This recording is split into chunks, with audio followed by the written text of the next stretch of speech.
Item ಯಾವುದೇ ಇರಲಿ try ಮಾಡಿ ಆಚಿ ಚಿಕನ್ ಮಸಾಲಾ. ಉತ್ತರ ಕರ್ನಾಟಕದಲ್ಲಿ ದಿನೇ ದಿನೇ ಬಿಸಿಲಿನ ತಾಪಮಾನ ಹೆಚ್ಚಾಗ್ತಾ ಇದೆ. ಅದರಲ್ಲೂ ಬಾಗಲಕೋಟೆಯಲ್ಲಿ ಈಗಾಗಲೇ 39ರಿಂದ 40 ಡಿಗ್ರಿ ಸೆಲ್ಸಿಯಸ್ನಷ್ಟು ತಾಪಮಾನ ಇದೆ. ಹೀಗಾಗಿ ಹೀಟ್ ವೇವ್ ನಿಂದ ಜನರಿಗೆ ತೊಂದರೆ ಆಗ್ತಾ ಇದೆ. ಆ ಹಿನ್ನೆಲೆಯಲ್ಲಿ ಬಾಗಲಕೋಟೆ ಜಿಲ್ಲಾ ಆಸ್ಪತ್ರೆಯಲ್ಲಿ ಸಮರ್ಪಕ ಫ್ಯಾನ್ ಎಸಿ ಕಾರ್ಯನಿರ್ವಹಿಸ್ತಾ ಇದೆಯಾ ಇಲ್ವಾ ಅನ್ನೋದ್ರ ಬಗ್ಗೆ ಜಿಲ್ಲಾಸ್ಪತ್ರೆಯ RMO ಡಾಕ್ಟರ್ ವೀರಪ್ಪ ಅವರ ಜೊತೆ ನಮ್ಮ ಪ್ರತಿನಿಧಿ ಅಶೋಕ್ ಚಿಟ್ಚಾಟ್ ನಡೆಸಿದ್ದಾರೆ. ಬನ್ನಿ ನೋಡೋಣ.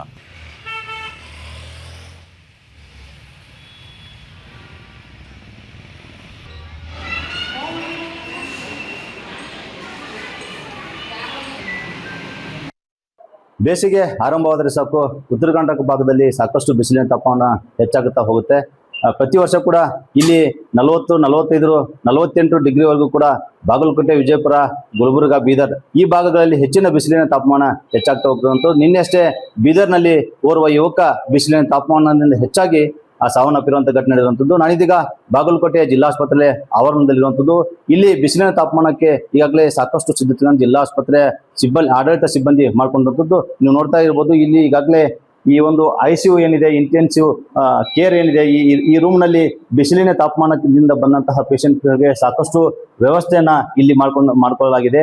ಅವರಿಗೆ ಸಮರ್ಪಕವಾದ ಚಿಕಿತ್ಸೆಯನ್ನು ಕೊಡಲಾಗ್ತಿದೆ. ಈಗಾಗಲೇ ವಯೋವೃದ್ಧರಾದಿಯಾಗಿ ಸಾಕಷ್ಟು ಇಲ್ಲಿ ಪೇಷಂಟ್ಸ್ಗಳನ್ನ ಇಲ್ಲಿ ಅಡ್ಮಿಟ್ ಮಾಡಿದ್ದಾರೆ. ಅವರಿಗೆ ಸಮರ್ಪಕ ಚಿಕಿತ್ಸೆಯನ್ನು ಕೂಡ ಕೊಡ್ತಿರುವಂಥದ್ದು ನೀವು ನೋಡ್ತಾ ಇರ್ಬೋದು.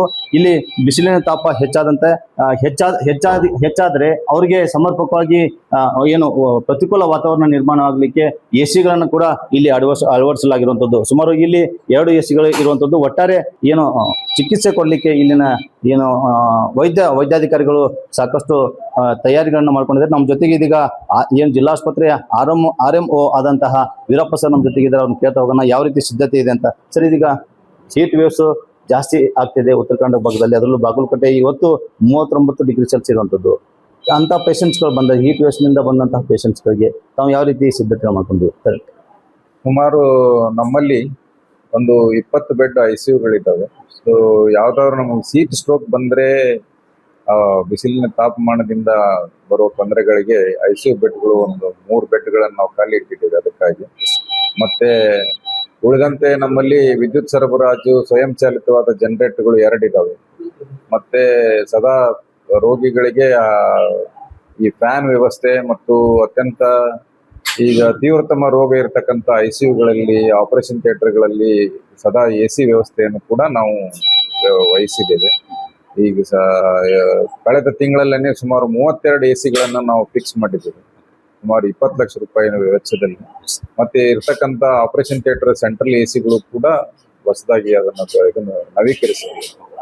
ಸೊ ಹೀಗಾಗಿ ಯಾವುದೇ ಸಮಸ್ಯೆಗಳು ಆಗಲ್ದಂಗೆ ನೋಡ್ಕೊಂಡಿದ್ದೀವಿ. ಕುಡಿಯೋ ನೀರಿನ ವ್ಯವಸ್ಥೆಯನ್ನು ಕೂಡ ಸಮರ್ಪಕವಾಗಿ ಇಟ್ಟಿದ್ದೀವಿ. ಇದಿಷ್ಟು ಜಿಲ್ಲಾಸ್ಪತ್ರೆ RMO ಆದಂಥ ವೀರಪ್ಪ ಸರ್ ಅವರ ಮಾತಾಗಿರುವಂಥದ್ದು.